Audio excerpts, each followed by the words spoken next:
complaints and even the occasional tax on if you've managed to find a way to put some earbuds in your ears. Do you have those? Welcome, folks, to The Wonder Year, your number one new podcast for all your Animorphs rereading and eventually rewatching needs. Nice. I'm Luna. I'm Blair. That went way better than the first 2 times I did it. Home run. That's the sound of me hitting the ball with the baseball bat. And if our voices sounded all familiar to you, that would be because we are branching out from our other podcast, Fear Baiting, to cover the expansive world of Animorphs. Yep. And this is sort of in my domain because Blair was sort of the horror expert, still is, much more so than I am at least, because I had seen maybe 7 horror movies when we started Fear Baiting, and now I have seen 57 horror movies. And, but this is my domain, because I read these books a lot growing up, and I specifically remember reading book number 5, at least 10 different times. So I am an expert on the one, I think it's book number 5 at least. All I remember is that Marco turns into a gorilla on the cover. He turns into, hold on, let me double check, I just want to make sure I get this name right. It's Big Jim, isn't it? It's Big Jim, yes, it's Big Jim. The gorilla is Big Jim. That's in my notes 3 times. It's a good-ass name for a gorilla. So I have 2.5 pages of color commentary notes, 1 page of plot beat notes, and then a list of morphs. Are we gonna have a morph of the week, post Game of Thrones has a warg of the week? Yeah, no, we are absolutely having a morph of the week. Is it a theory, or are we just picking out what morph's the best? I don't know. I don't know what they do on warg of the week. So have you never listened to post Game of Thrones? No, I don't watch Game of Thrones. Me neither. It's garbage. Listen to the podcast, Blair.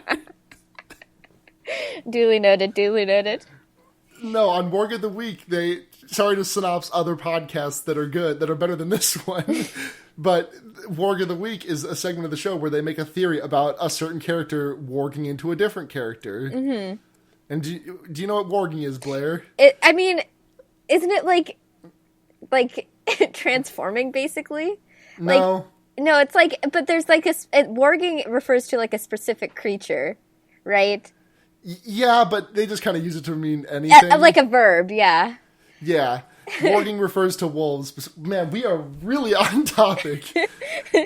Warging refers to wolves. Anyways, this is the Wonder Years. I love the Animorphs books. This really mainly started because on episode 45 or something of Fear Baiting, I just went into a fucking tirade because Blair had never seen or read Animorphs. Uh-huh. And then we decided to make this podcast because of our support of our patrons on patreon.com/fearbaiting. Which, we're already funded, so we don't need any more money to keep this podcast going. But any bones you want to throw our way, we will not complain. Yeah, exactly. We are eternally grateful. Let me just turn up my mic sensitivity a little bit. So, there we go. Yeah. Okay, Audacity's giving me bigger line bar graph readings. Let me just get in a little bit closer to this mic. Uh-huh.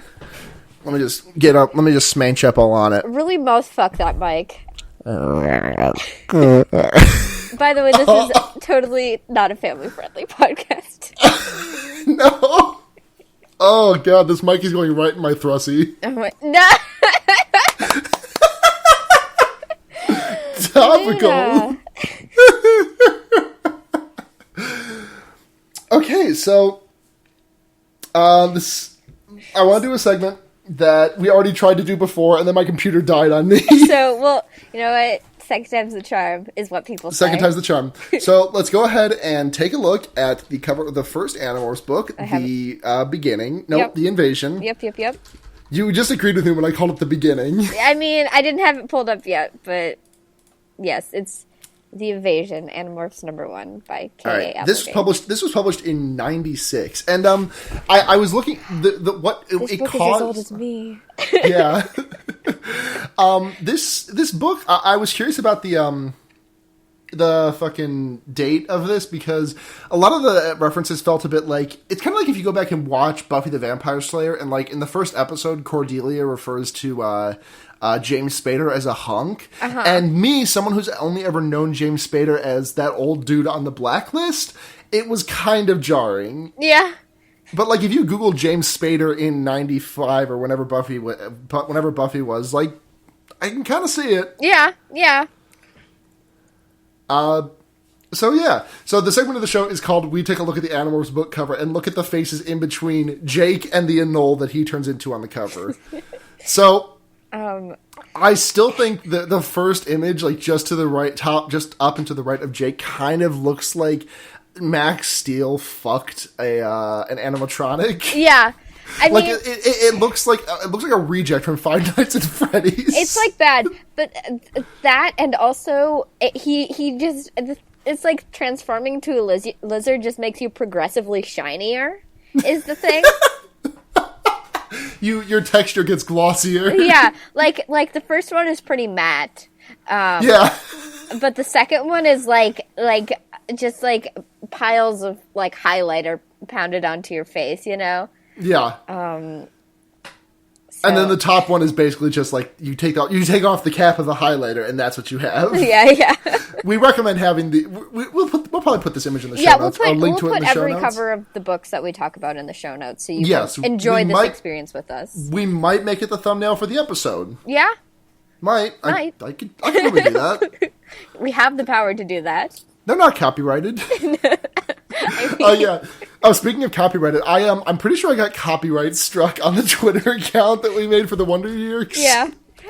Because, the logo that I made is just the Wonder Years logo, but it says Yeerks instead. And I'm sure that's fine under like, fair use and stuff, right? Yeah. But,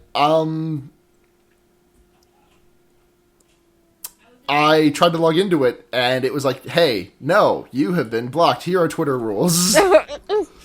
Yeah, I mean, they could have just thought you were like a spam bot or something that was really interested in like both the Wonder Years and the Animorphs. Like, I mean, targeting that demographic, I guess. Basically me in a nutshell, though. Yeah. Yeah. A spam bot that's really into those kind of things. I mean, if the shoe fucking fits. I guess so, if it quacks like a duck, you know? Yeah. Okay, so, do you want to get into this book? I mean... The Invasion by K.A. Applegate. I mean, that's what we're here for, aren't we? Yes, I am so fucking excited for this podcast, Blair. You don't even know. Something I do want to talk about is sure. The writing style. It's been so long since I've read any like young adult fiction that it was kind of jarring. Mm-hmm. Like, so I'm like an English major, which not to like brag or anything, but I like I mean I read shit that's like a bit more complex than this. So I was like, oh, these simple sentences. I mean, but like for simple sentences, this still kind of rips, though. I mean, it like definitely handles complex ideas. I will give it that. And, like, I think it's like, I think it's like, I think it's good. I genuinely think it's good. I think it's good too. It's just okay, good. Because if you did, we were about to have some fucking words. The prose just. I mean, I didn't expect it to be extremely complex, but I did not expect it to be as simple as it was. Doesn't exactly flow off the page, if I'm being honest. But that being said, it is a book for children. Yes. So. Well, young adults. This covers some adult topics. Exactly, yeah. Young adults. Like, in the first book, someone says, "Don't let them take me alive." A teenager says that. Mm-hmm, mm-hmm. I mean, a dubious teenager. I don't know how old these kids are. Are they in high school? They don't say. They explicitly don't say because they don't want you to be able to track them down, remember? It's part of the mythos. Gotcha. Hold on, let me just Google how old is Jake Animorphs? That's his last name. Animorphs. Jake Animorphs.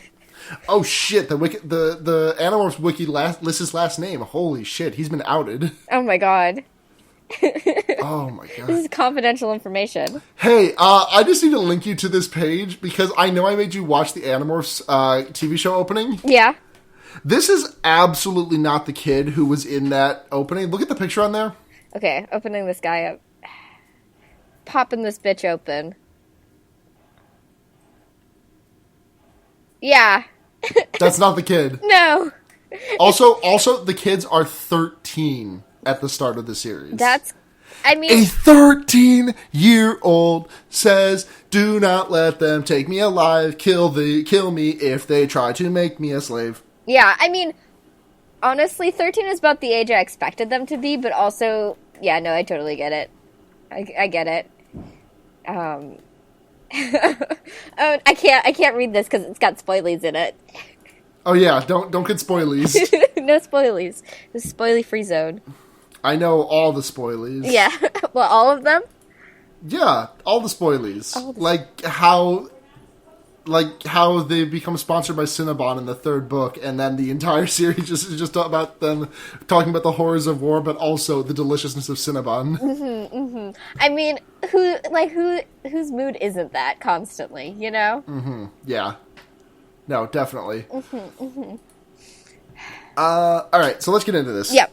Let's rip right into it. So, the gang, the Animorphs, we got, Jake, fearless leader, Marco, the wise guy, Tobias, the weirdo, Cassie, the animal lover, and Rachel, who is... I don't like the term Mary Sue. I don't think Rachel is a Mary Sue, but I think if Animorphs came out now, she would be referred to very heavily as a Mary Sue. Yeah. Because she's very pretty and also very tall and, is a fashion model. Is basically not a fashion model, but it basically could be a fashion model. Right, exactly. But also she's a great gymnast, which is not really, a thing that's done by people who are over, 5'4". Yeah. I couldn't do gymnastics. I couldn't do a backflip. No, I couldn't either. I could do a backflip. Blair, you're 4 foot. That doesn't mean I could do a backflip. You could do it if you tried. I got a high center of gravity. I would just die. My head would pass the 90-degree angle that I enter when I go to sleep, and I would immediately die. Excuse me, you sleep at a 90-degree angle? I'm talking about, to the ground. Yeah, Blair, I sleep at 90 degrees to the ground. I'm saying, if I'm standing, that's a 0-degree angle. I jump, I start flipping. The instant, my head goes to 91 degrees from the ground, I am dead. My brain ceases to function, and I am DEAD. Yeah, no, I thought you were saying that your body was bent at a 90-degree angle when you were sleeping. No, and I was I mean, I guess, but, why? I do all of my sleeping sitting. I'm Blair. You don't know this about me, but I was thinking the opposite way. The opposite. Oh, you're thinking my torso, my torso is on the bed, and then my legs are straight down off the edge of it. Yeah, pretty much. Yeah. Oh, this is a great podcast. Okay, so we got the 5: Marco, Jake, Tobias, Rachel, Cassie. Mm-hmm. So I don't know if you know this, but the Animorph books change narrators every book. Yeah. Did you know that? I know that now. Okay. Yeah, but so Jake's the narrator for the first book, and I don't think there's any rhyme or reason. I think each of the main 5 got their book in the first 5, and then it's just kind of whoever. And then there's a couple of them where it's each chapter's a different narrator, which I loved those because it was so cool to see, because in one of them there's no spoilers, but there's a fight scene, for example, between one of them, and it results in a fucking minivan being launched into the middle of the street. Mm-hmm. And then we see other characters, we see from another character's perspective, they round the corner and see a minivan be launched into the middle of the fucking street. Mm-hmm. And it's great. And I fucking love these books, Blair. I mean, they're fun. I'm in heaven right now. Okay, so my first note is... just that Rachel's extremely a Mary Sue. Then my next note is I missed these books, because I genuinely did. Mm-hmm. Jake remarks that Tobias is never scared of weird stuff, which they remark after they're cutting through the construction site on their way home from playing a video game. Mm-hmm. They don't name it, but they do name drop a video game called Dead Zone later, and I don't know if that's an actual game. I mean, I know it's a Stephen King book, movie, and TV series, but I don't know if it's a game. Uh-huh. Do you think there was a game based on the books or on the movie or on the TV series? Any of them? I'm Googling. Dead Zone video game. Oh yeah, hey. 1986, damn. Yeah. What the fuck was this released on? Famicom Disk System. Nice. Okay, this is Japan only, so there's no English translation, which means that Jake, Marco, and Tom all like know Japanese, at least some of it. Or they don't, and they just like. I mean, I assume it's just a shooty game. I don't know. Let me take a quick look. It's an adventure game. From what I can tell, it looks like it might be like an isometric. No, that's not the right thing. I can't see any screenshots of the game. Weird. Interesting. It's a secret. Very interesting. But yeah, they just like name drop Dead Zone, and I like that. It's just like, and it's like a reasonable sounding video game name too. Where I was like, that could be real. Where it's not like gun blasters with a Z. Yeah, exactly. Yeah. But so yeah, the alien ship like crashes in the construction site, and a very wounded hold on, I wrote his name down. Prince Elfangor Suraniel Shamtul shambles out of it. He's an Andalite. Now, Blair, what's an Andalite? Well, they're like aliens. Yes, but they're like great start. they're like centaur looky guys. Yes, but they're blue. Right. And they don't have mouths. They just have like weird slits on their face.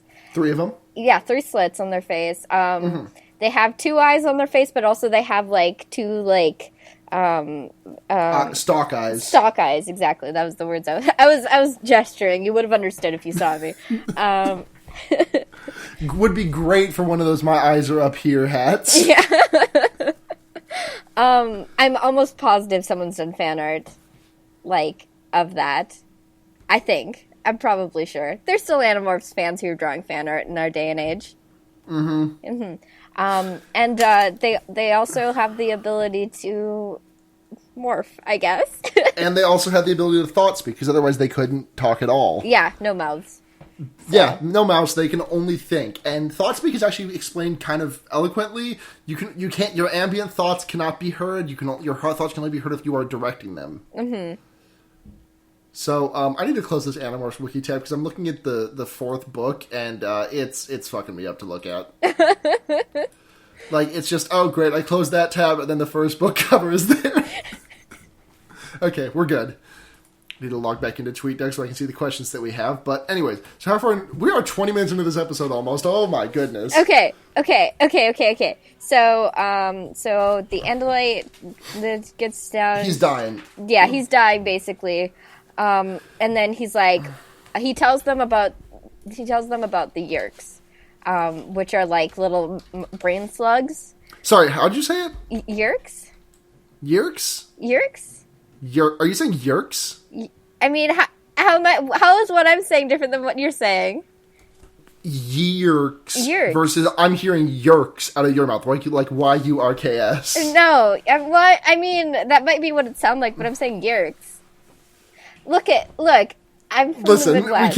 we can't get into the semantics, but we absolutely are going to. You have to forgive me from being from the Midwest. I say things funny.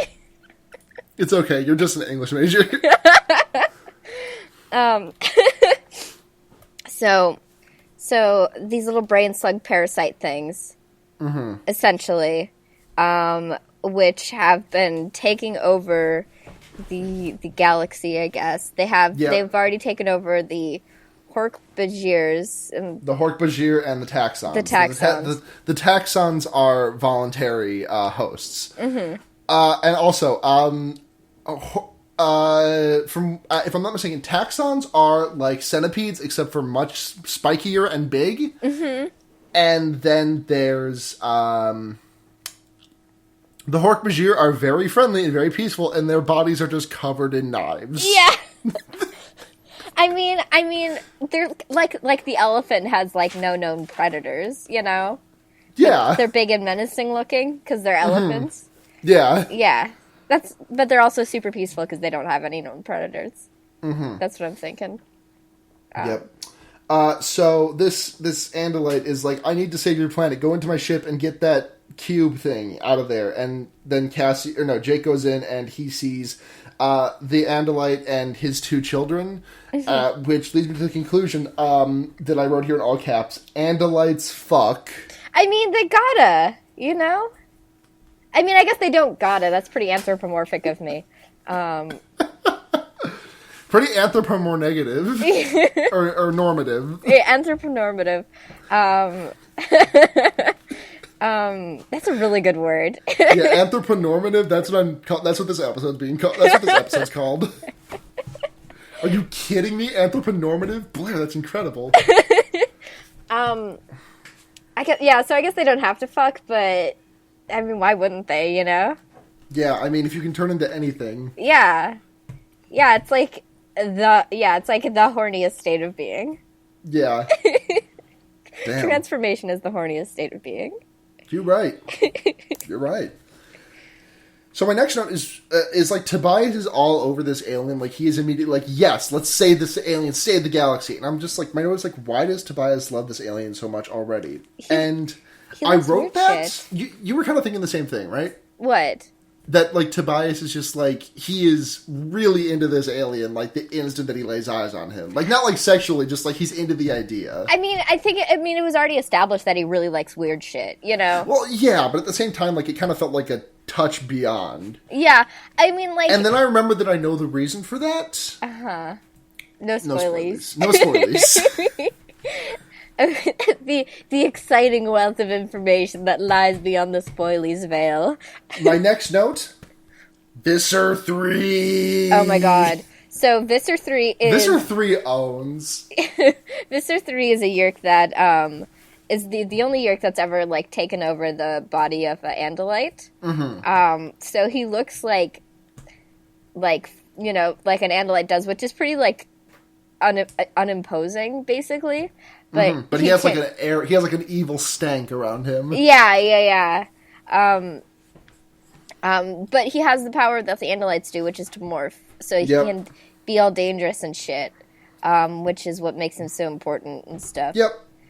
So he essentially Elfangor Cyrunal Shamtul tries to fight back with his tail that is like it's basically like a scythe on the end of a whip. Uh-huh. He's got like a Kasurikama kind of thing going on. And he fights back, and Visser 3 takes a hit, and he's like, you fiend. And then he morphs into something that I wrote down, an Antarian bog, and he vores him. Yeah, that's what I was going to say. Yeah, he gets vored. It's pretty gruesome. Yeah, it vores. And he broadcasts his thoughts, so all the kids are permanently stuck with the dying cries of an alien in their head for the rest of their lives. Yeah, like... I mean, he didn't have to broadcast his thoughts at that moment, you know? But he did. I guess you're probably kind of hard, like, maybe it's just like, if you didn't have a mouth, like, you'd probably be, like, screaming in your head. Uh-huh. And, like, it's kind of hard to not scream. I guess I don't really know the intimate details of the levels of intentionality that is necessary. For thought speak, yeah. Yeah. So, I mean, assuming that it, like... Oh, wait, we skipped over the most important detail of the scene. Okay, yeah, let's get to it. They get the cube, and it's called the... Oh, hold on, I gotta Google this to make sure I don't get the name wrong. They get the cube out, and... Yeah, it's called the Escafil device. Uh-huh. You don't know that. You don't know that, Blair, but I do. Okay. So, I'm telling you, it's called the Escafil device. Okay. They get that, and they all put their hands on it, and the Andalite says, you now all have the power to morph. And I don't remember what he does with the device afterwards to make sure it doesn't fall into the wrong hands. But, I don't know.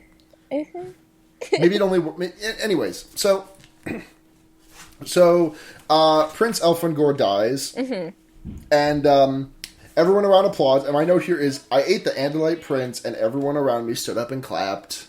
Because that's basically what happens. Like, the Hork-Bajir and the Taxons and all the humans that are there, they stand up and clap. And then they get spotted. The kids get spotted, and so they just fucking bolt. And Jake kills a hobo. Jake kills a hobo. Yeah. Because he basically throws a hobo back into the chasing. I mean, it's not a malicious intent. He's just like, no, but he still does kill a hobo. Yeah, he's like, oh, this person is here and can act as a distraction while I live and survive. You know? Yeah. Yeah. I mean, you do what you got to do. I guess desperate times call for desperate measures. Call for desperate hobo murders. Yeah. Yeah. So then everyone goes home and they just try and like pass it off as a bad dream because whatever. Mm-hmm. And then Tobias shows up at Jake's house the next day and he's like, yo, I turned into my cat, which is named Dude. Yeah, which is extremely that's good. That's an excessively good cat name. On the latest, this reminds me, on the latest episode of Rose Buddies, Griffin referenced his friend Chris's dog. Do you remember what it was called? Have you listened to the episode yet? I haven't yet. It's like Pasta Bowl or something. That's extreme. You know, I used to know someone whose dog was named Soap Dish. That's really good. Yeah. I'm always a fan of the Stop Podcasting Yourself Dog Grandpa. That's, another extremely good name.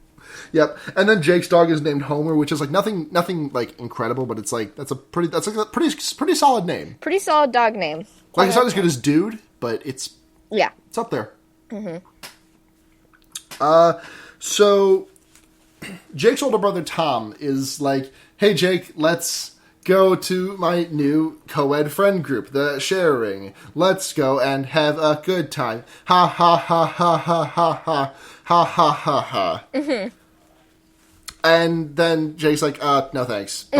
Uh-huh. And then Jake turns into his dog Homer, which is a golden retriever, I'm pretty sure. And Jake finds out that he likes very much to be pet. Yeah. Aw. Yeah, that part was actually so cute because there's a point where Tom scolds Jake as if he was Homer. And Jake is, like, devastated because he's like, but I don't want to be a bad dog. I want to be a good dog. Because, like, they find out that when they turn into the animals, that, like, they kind of get, like, their consciousness, but also, like, the animal mentality in there. So, like, there's just, like, some instinctive dog stuff. Mm-hmm. So he's, like, really sad, and then Tobias pets him, and he's like, Jake felt a little better. Mm-hmm. It's really good. Okay, next page of notes. Alright, so my next page of notes is, they go to Cassie's farm, where her parents are both vets. Yeah. And, Jake is like, but that's a total lie, because, like, he's like, the adults will just, they're not going to believe anything that we say. And he's like, but that's a total lie. And then, and I'm just like, no fucking shit. Oh, God. Then Cassie shows up, but she's not Cassie, she's a horse. And she's mastered the art of, anamorphing with your clothes on. And also the partial morph. Yeah. Well, there's no real art to morphing with your clothes on. It's just you gotta, like, have some skin-tight clothes on. Yeah, but they keep talking about it as if it's some sort of skill. Yeah, I mean, her partial morphing is definitely a skill, because there is a point where she is Tar Cassie. Yeah. Where she is torso of Cassie, then from the waist down, a horse. Yeah, which rules, by the way. I explicitly remember another point where she, like, is turning back from being a bird, and she, like, keeps the wings until the very end. Mm-hmm. It's pretty good. That's dope. I love Cassie. I think she's probably my favorite character so far. Yeah, it's really good. Mm-hmm.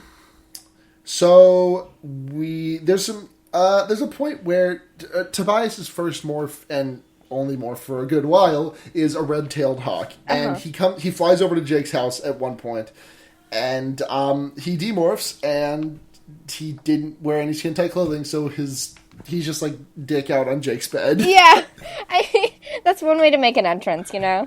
Yeah, with your dicky out. Yeah. So he just ends up, like, borrowing clothes. Yeah. But, I mean, what are friends for if not to, like, do that? So Tom says some more shit about, haha, you should come to the Sharing. Hey, did you hear about those kids who were in that construction site last night? Not asking for any reason, just wanting to think about it. Ha ha ha ha ha. Anyways, come to the Sharing. Goodbye. And Marco is like, dude, your brother's a controller. And Jake's, which is the name they give to the people who are controlled by the Yeerks. Uh-huh. And Tom, like, Jake, like, fucking decks him. Yeah, I mean, yeah. I felt like it was pretty obvious the moment Tom came into the room while Jake was transformed into the dog. Yeah. And he was like, yeah, I smelled like Tom, but also not like Tom. And I'm like, either Tom is smoking weed or he's, like, totally got a Yeerk in his brain. What if it turned out that Tom was just, like, a total stoner? Like, I was like... I mean, that's the other possibility. And my other part, the Sharing, completely sounds like the name of a cult. Oh, Completely. absolutely. I don't know why they don't come to this conclusion immediately. Like, just call it youth group or whatever. The sharing. Yeah. Like, you could not, like, there are, oh my god, like, you could not have come up with a more ominous sounding name for your cult. Yeah. Yeah, exactly. I mean, yeah. I mean, I guess youth groups can probably have pretty, like, culty sounding names, depending on where they're from, but still. Yeah. It's, like, a bad scene. Yeah, it's really sketchy. Yeah. So Marco is the only one who's, like, being backing down from all this ideas. Yeah, he's super resistant throughout basically the entire book. Yeah. And I just wrote Marco who would say so much for the tolerant left. Because he's like, I don't want to exterminate this species even if they're evil. Oh my god. So they go to the sharing to investigate some stuff because Marco is sure that everyone's a controller. And Tobias is already morphed into a red-tailed hawk because he's just fucking in love with that. Yeah, he's kin of the red-tailed hawk, basically. Yeah, basically. And he unmorphs at one point because if you stay morphed for more than 2 hours, obviously, like everyone knows, if you stay morphed for more than 2 hours, you will be trapped in that morph. Yeah. So he demorphs and then remorphs. No, he doesn't remorph. He just demorphs and comes out, and he demorphs in the woods, sort of. And Marco hands him his clothes and averts his gaze to protect his, and I quote, "delicate boy modesty." This book has some pretty good lines. Yeah, no, this book is really good. So fucking Jake turns into Homer and, like, scopes out the full member part of the beach where the sharing is having their meeting. And they go down there, and their assistant principal and Tom are part of the circle, and they're basically just, like, openly talking about being, like, yerks. And Jake is just, or Tom is just like, kill Jake now immediately. And you know what my mind immediately went to? Have you seen those posts of, like, those commented lines of code in, like, the Spider-Man video game where it's like, fire Matt Furnace immediately? Yeah. That's what I thought of. Like, kill Jake Animorphs immediately. That's a pretty good connection to make IMO. Yeah. Listen here, hacker fucker. Listen here, morpher fucker. So, and then, like, one thing that I do like about these books is that, like, there's rarely any declining action. Like, it's always, like, build up, big thing happens, and then they cut to, like, the next day or something. Where they're, like, explaining, like, the other stuff. So, like, we don't have to, like, go over, like, you know. And then Jake explained everything that we just read. And it's, like, it's snippy. Like, this book is 99 pages, and I like that. I am about that book length. Yeah. I have ADD. Yeah, no, it has extremely good pacing, I feel. Yeah, and it doesn't feel, like, rushed, though. Like, it feels, like, good. Yeah. Like, no, I mean, these are good books, Blair. Yeah, no, I agree. And I mean, I took a punch at the prose earlier, but I think pacing is. I mean, it's just the fact it's just like a casualty of it being young adult. And, like, yeah. As far as young adult goes, like, I genuinely would rather be reading this than, like, Hunger Games. Yeah, no, totally. And that's what I was going to say. Like, I think where a lot of young adult novels fail is, like, even if they do have strong prose, their pacing kind of sucks balls, usually. Yeah.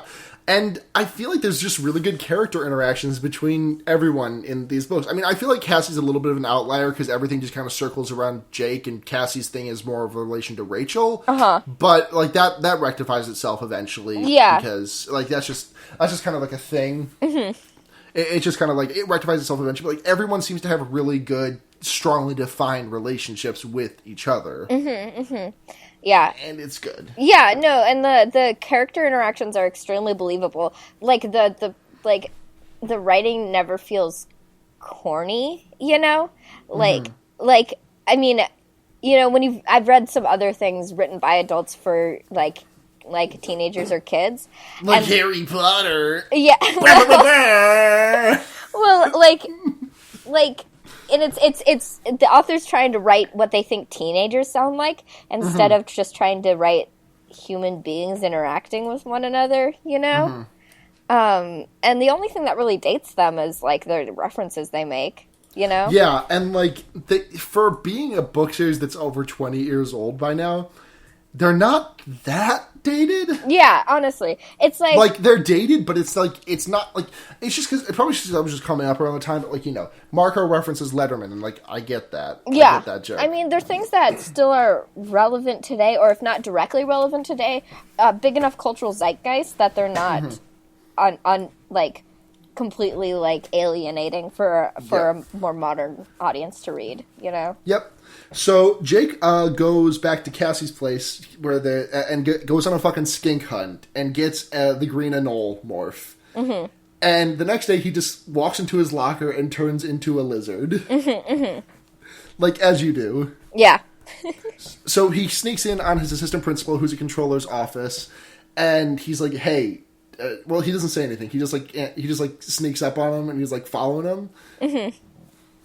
And we learned some cool things about reptile anatomy, like their tail can just come off. Yeah, yeah. See, it's educational. It's like zoo books. Yeah, you learn a lot about animals. And Jake eats a spider. Yeah. Jake does eat a spider. I thought that was important to mention. Yeah, no, it was. Because it betrays his humanity. He is not strong enough to control the animal. Yeah. The animal controls him. Like, I mean, I mention it because he mentions it at least, like, 5 times. 5 or 6 times. He also, after the morph is done, he talks about, like, eating nachos to get the taste of spider out of his stomach. Yeah. It was, like, honestly kind of upsetting for me to read, because it's like, yeah, I felt the spider still twitching inside my stomach. And I was like, thanks, Jake! Thanks, man! Okay, this raises an interesting question. So, well, this is a question that I know the answer to, but you don't. What do you think happened to the Prince Elphegor's body when Visor 3 ate him? Because there's no way that body fit in Visor 3's Andalite body after he morphed back from the big fucking Vore machine. Right. So where do you think the mask went? Where do you think the body went? I mean, I don't... I Wild guess, Blair. This is actually like covered at one point in the books, I remember. But I just want you to take a wild guess. I mean, it's like... I don't know. I didn't really think about it at the time because I was like, oh, I bet it just, like, digests, you know? Or maybe it just shrinks like rapid within digestion? It? I don't know. Yeah. Okay. I just wanted to do a gut check. Okay. It's kind of mystifying. It's a mystifying topic, but I'm curious to find out what the answer is. Mm-hmm. Yeah. No, it's good. Okay. So what's next? Oh yeah, so Jake finds the Yeerk pool, which is where they dunk people, where they basically give people swirlies and turn them into controllers. They just dunk people in the pool. A Yeerk swims in, and then they're controllers. Yeah, and it's also where Yeerks just chill. Oh, we skipped over a really important detail of the sharing meeting. Sorry. Because Jake is hanging out with his brother Tom, and Jake's like, "This isn't that bad, you know." And then he looks at Tom, and Tom like freezes for half a second, and like gives him a genuine look of fear, and then snaps out of it. And Jake is like, "Holy shit, that was the real Tom trying to tell me something." Yeah. Oh my god. So where were we? Right, they find the Yeerk pool. Yes. And then they decide to fucking... This is basically the equivalent of, like, going into the armory, because they go to the zoo, and because Cassie's parents work there, and they try and pick up a bunch of morphs. And this is where Marco gets Big Jim. Yep. Jake gets his... tiger. His tiger, which is, like, that's his big thing. And, these are like the hallmark morphs for these characters. Like, Rachel's elephant shows up a ton. Jake's tiger is, like, iconic. Big Jim. Big fucking Jim, dude. I love that. I love that he's named Big Jim. Like, and honestly, like, of the things to morph into, I feel like a gorilla is, like, particularly, like, neat. And I'm not even, like, a huge, like, ape/monkey fan, you know? I just think there's like... Wait, this answers the age-old question of what would a gorilla look like if it worked out. Because if Marco ever got stuck in the big gym morph, he could just go to the gym, lift a fucking ton of weights, and get buff as fuck. And then we could see, like, the maximum strength of a gorilla. So I got really excited about that. Yeah, because he does these sort of, like later in the book, he does these sort of, like, human gestures. Yeah. And I just think that's bows. neat. I just think that's cool. Yep. Okay. Okay. Let me see what else is in my notes. Oh yeah, Marco has a line about how the Yeerks would cream them in a game of football, which I just found really funny because he knows that they're parasites. I just like the idea of like some slugs in football helmets, like trying to fight teenagers. Just wiggling about on the ground, like flapping around flaccidly. Yeah, one of them's got the helmet turned upside down, so they're kind of like a turtle. Yeah. All right, let me go back to my notes. Hold on. Okay. All right. So there's a big security chase sequence where they wind up in the tiger pit, which is where Jake gets his morph. Mm-hmm. And then they don't get caught by security, thankfully. Uh-huh. And they decide to infiltrate the pool at the school. Mm-hmm. It's a pool party, baby. Mm-hmm. It was a pool party. Cool pool party. Follow the law. Yeah, so, Tobias is hawking it up already. I know at least one person's going to listen to this podcast that's an Animorphs fan, so that joke is fine by me. Cool. Did I say Animorphs fan? I meant Aquabats. I mean, you know what? Both. Those are almost completely intersecting Venn diagrams. Yeah. I feel. Yeah. And so they're all showing up, and Tobias fucking, like, goes early. He, like, just morphs into the bird because he can't fucking get enough of the bird. Mm-hmm. I mean, to be fair, he's got, like, a garbage home life, so I guess, like, being free up in the air is, like, pretty good. Yeah. I can imagine. So, yeah, they're all there, and then Cassie hasn't shown, and everyone's like, oh, what the fuck's Cassie? What the fuck? And then... They're like, oh, well. And then they're just like, well, let's do this. Jake, fearless leader, is like, let's fucking go. Yeah. Just fucking do this. Just crack the knuckles. Nice. Thanks. I couldn't crack them all. But then they just go in, and then they find that Cassie's been captured and is going to be turned into a controller. Mm-hmm. So this is when they learn about voluntary controllers, which are like dumbass humans and taxons that are just like, hey, come inside my head. Sure, fuck it. I don't give a shit. This will solve my problems. And so Jake finds out, much to his relief, that Tom is not a voluntary controller, and he's fucking like scrapping like hell to not like die, to not be put back under the, because they like have to like take the Yeerk out for refreshment in the pool, and then put the Yeerk back in.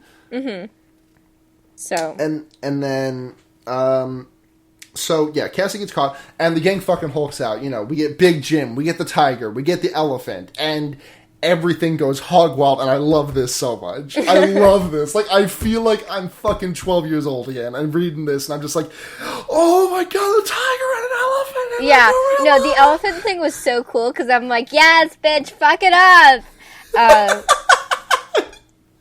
I don't know, there's just something like, it's like, I don't know, it's like just so cool, you know? Yeah, no, it's really good. So they fight their way out, and they save Cassie, because Tobias goes fucking man mode with the red tail hawk and just like dives in, fucks everyone up. So then they're getting out of there, and then Visser 3 shows up, and he turns into something that I don't remember the species of, but it's big and it's scary. And he's like, I'm gonna kill you, Andalites. And they're like, wait, he doesn't know we're human. Fuck, this is awesome. If we don't die here, this is awesome. Mm-hmm. And, oh yeah, before the infiltration, we get that Marco is like, hey, listen. Before they go in, Marco's like, hey, listen. If they take me, just kill me. I don't want to be one of them. Yeah. And it's like, that's... I mean, yeah, that's some deep shit. Like, that's some shit. Yeah, like some mortality shit, you know? But, like, honestly, it completely makes sense. No, it does, especially given his life at home. Uh-huh. But at the same time, it does... You know, because he does have that line earlier about how after his mom died, he was the only thing that his dad had left, and that if he died, his dad would just pretty much die as well. Yeah. But, like, he says that line, and, like, I don't know. I think it would have even been more tragic if he had been like, hey, just, if they take me, just let them take me. I don't want my dad to be alone. Yeah. Yeah, no, I get that. I don't know. I think it's an interesting position that Marco is in, you know? Yeah. Like, I feel like he has this very strong sense of, like, self, like self-independence, I guess, autonomy, to the fact where he's like, yeah, I don't feel like this whole, like, saving the Earth thing is my destiny, so I'm not gonna go for it, you know? Yeah. No. So, yeah, he's very strong-willed, I guess is the word I was going for. Yeah. I gotta stop for a second because my recording is out of sync somehow. Okay. Sorry about the rough edit there, folks. It's gonna sound a little bit sketchy, but we just had to make sure that the audio wasn't fucking up because it was looking like it was fucked up on my end. Right. So anyways, we pretty much finished the plot. They Hulk out. Oh, we didn't get to my favorite part. So Visitor 3 is blocking them as a morph who just, like, looks fucking, like, huge and terrifying. And then fucking hero of the day, Tom, comes in fucking, like, stone cold stunners his ass, like, decks him square in the face. And is like, you'll never fucking fuck you! Yeah. Except this is a book for the kids, so... You'll never freaking frick you! Ah! And then he's distracted, so the Animorphs get out. Tom is still they almost rescue Tom, but he's taken he's taken back to be a controller again. So then they get out, and there's really no, like, falling action, like I said earlier. Yeah. It's just like they're out. It's basically the only, like, really important plot point is something we already talked about. Did we talk about this? Like the final chapter is Tobias shows up in Jake's room after it, and he's still in the red tail hawk form because they had to leave him behind because they couldn't charge out of there with him. They kind of had to split up.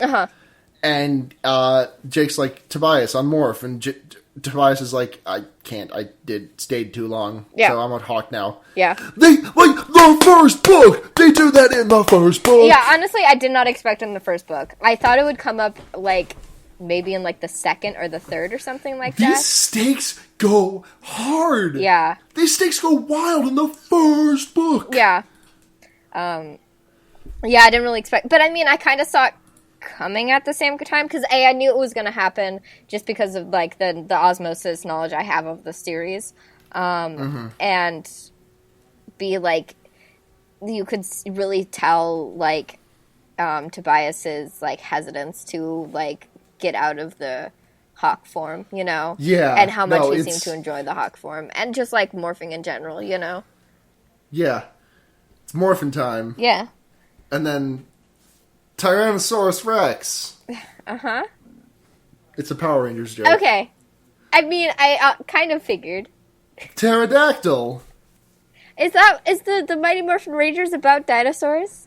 Yeah. I didn't know that. The first season, at least. Yeah. I did not know that. I mean, my personal favorite was Space Patrol Delta, though go retroactively, considering all cops are bastards, I don't think I can have that one as my favorite anymore. Oh, speaking of all cops are bastards, literally the cop controller. Literally a plot point, yeah, of this book. Yep. They do not trust one police officer because any of them could be cop controllers. And it's like, yeah, so, that is definitely like the stuff you should be teaching kids. Like, I am absolutely into it. Yeah, same, exactly. Okay, so Tobias is stuck, and that ends the invasion. So first blush, Blair. How are you feeling about this series? How are you feeling about this podcast? I'm really excited to dive into it because, like, I know there's some deep lore coming up, and like. I don't know. I'm just excited for that juicy content, you know. Yeah, it seems really like it seems really complex and like really interesting and like compelling. And the characters I like legitimately like all the characters. I don't find any of them like especially grating, I guess. Yeah. Yeah, no, I am. You're gonna get a first person perspective from each of them, and then over the next book. Yeah, so. No, I'm excited, and I'm really excited to meet X. Yeah. So a lot of excitement surrounding this. All right, so next segment where I make you try and guess what's going on in the next book. Okay. So just based on the title, which is The Visitor. Okay. So let me pull up the cover. Which here I'll link it to you. I found it already. Okay. I'm faster than you. Yeah. You get The Visitor, Rachel morphing into a cat. Yeah. No one knows who they are. Now, the titles have never seemed very, like, referential to what actually happens, to my recollection. So, I just want to give a quick guess. I just want to, like, hear a quick guess. Well, I mean, I would assume visitor has to do with, like some sort of extraterrestrial visitor. But that also has to do with the invasion, so I'm not sure. Like, I feel like there's going to be, like, another character introduced, and I feel like they might be sort of antagonistic. Okay, interesting. Yeah, I mean, I'm going to assume that Cassie's going to morph into a cat in this. That's Rachel. Rachel, that's what I mean. Rachel is going to morph into a cat in this upcoming one. It would be pretty weird if they had a morph on the cover, but the character never morphed into that. Would be very weird. And I can't imply anything from the one-liner because it's so vague. Yeah. All right. So we got some. I put out the call for segments on the show, and I just kind of want to like shotgun through these, see if there's anything that you like in this. Okay. So we got recommendations from our fans. So first one from Twitter user Grenemlin, friend of the show, Anne. Blair imitates an animal, and Luna guesses what. Let's give that one a go. Blair, imitate an animal. No. One animal. Like, now, like, suddenly the only animal that's in my head are cats. And, like, who doesn't know what a cat sounds like, you know? Like, okay. Like, yeah. Bad. I don't think that... Is that a cat? Was that a cat? Like, you know, yeah. Was that a cat? Was that a cat? Blair, was that a cat? It was a cat. Got it in one. It was a cat. Boom. Segment over. 2, Blair and Luna strap knives all over themselves and Hork Bajir fight. No, okay. That's a patron. Once we if we hit 5 $20 a month patrons, we'll do that. 5 $20 a month patrons. I think we have to hit the bar higher than that if we're going to literally risk our lives running into each other with knives strapped to each other. They don't have to be real knives. I mean, I guess they also, don't. I'm kind of just imagining like a Blobby Wars-esque thing. Oh, sure. Friend Michael, Twitter user at Hey What's Up, says find a Bible verse that sums up the book. No. I mean, I'll do that for the next one. I promise you, Michael. I'll do my homework for the next one. Wild secret controller theories, which is a little bit like Warg of the Week, and I like this one because it's a quick burner. Give me one person who you think is a controller, and we'll get off the subject immediately. Like in the book? In the world. In the No, world. in the world. In our world, Blair, because this is real. In our world. This could be happening in our town. Okay. But you mean within the canon of the book? Yes. Okay. No. In our world, Blair. In our world. Okay.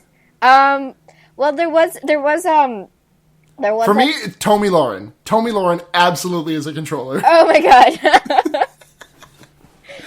Holy shit, yeah. Fuck. Let's see. I was gonna say Milo, but I don't think Milo is, because I think he's too, like... I don't know, there's just something... I think he eats... No. Have you seen the way that man dresses? That man is absolutely being controlled by an alien. No, he's not. I feel like there's his assholery is too genuine. I thought you were just going to say something about his asshole, and I'm like, okay, yeah, this is fair game. His assholery is just too genuine, I feel like. There's something so human about the way that he's a dick, you know? Okay. So you want to leave this one at Tommy Lauren and then come back to it next time when I'm gonna say Ted Cruz. Okay, yeah, no, absolutely. I don't buy that he's the Zodiac Killer, but I do think he's a controller. Stop. That's it. That's the segment. Done. Cut it. Cut it and ship it. All right. Okay, also suggested. That was by a Twitter user at Linus Kloss, by the way. Linus Kloss also suggests the sharing newsletter. I don't know. What does this mean? I don't know, but I'm into it. But, Linus Kloss says, is it too much to have a did they fuck? Yes. Okay, yeah, because for like those heavy Applegate implications. Yeah, I mean... I'm going to say yes.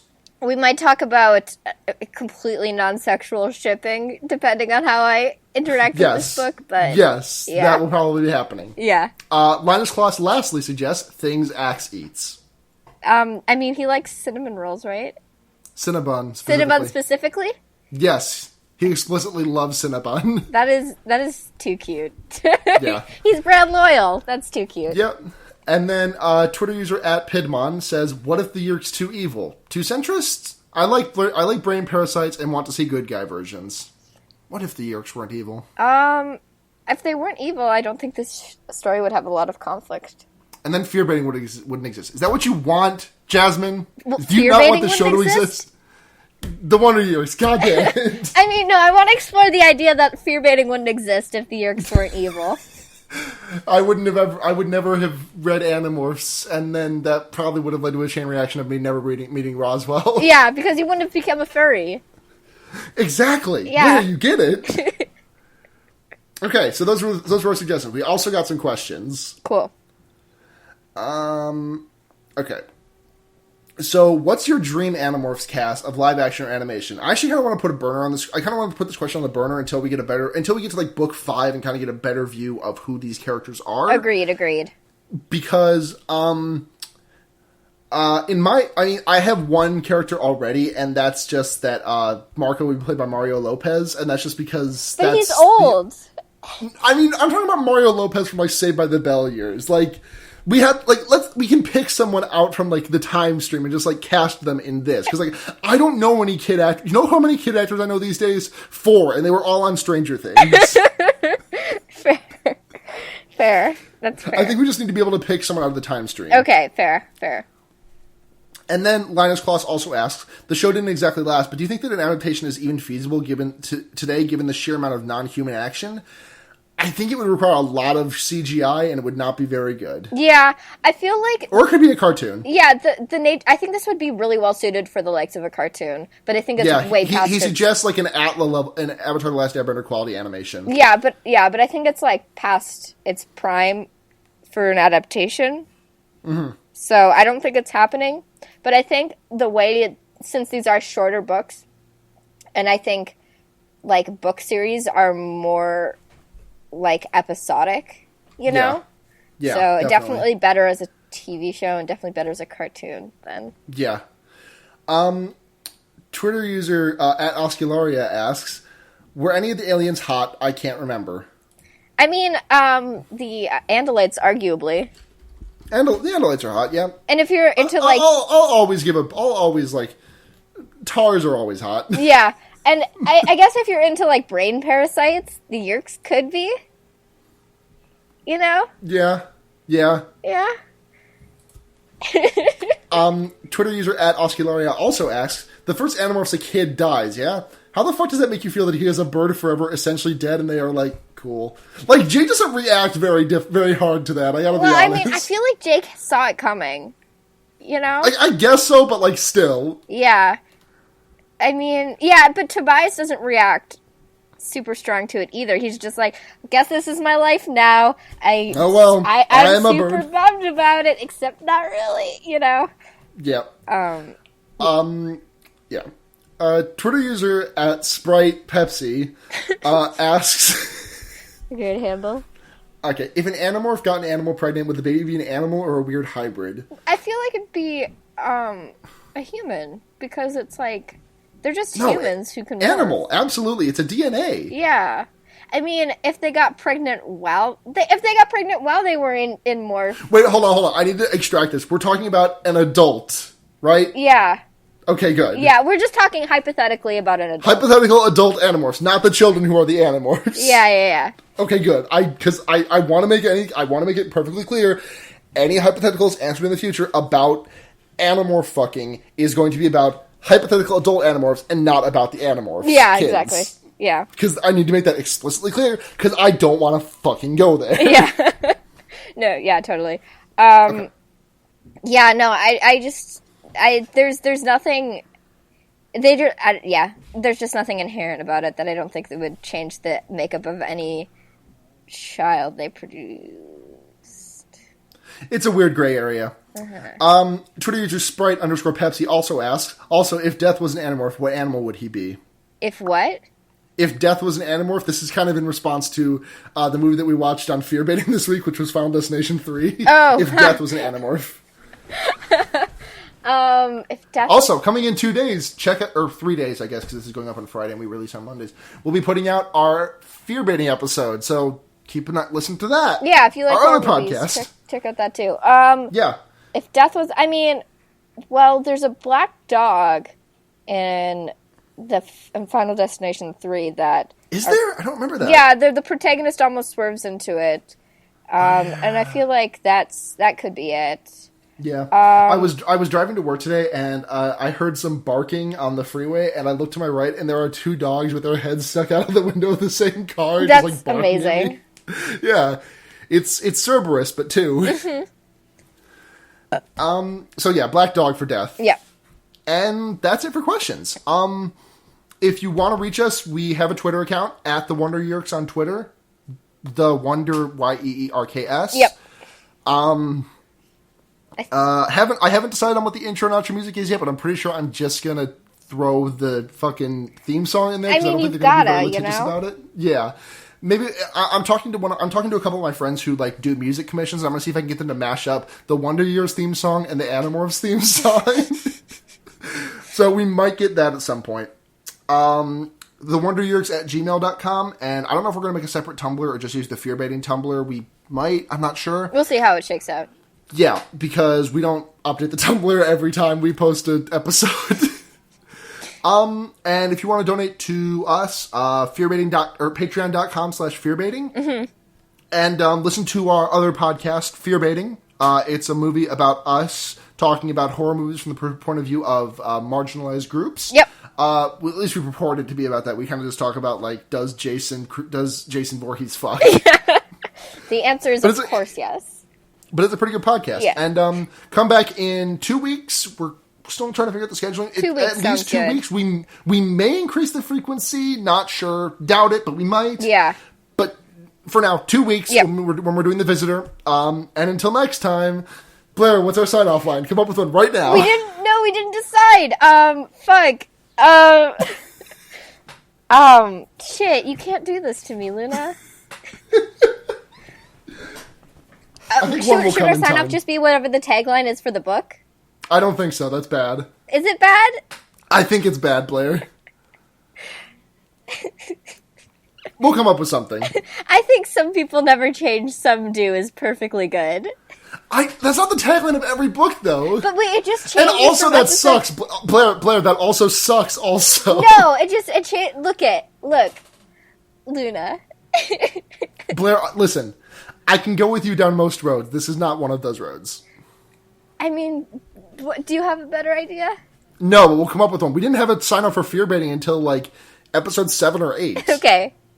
So, I think we just gotta trust that God will give us one eventually. Okay. Fuck you all. Bye. Bye.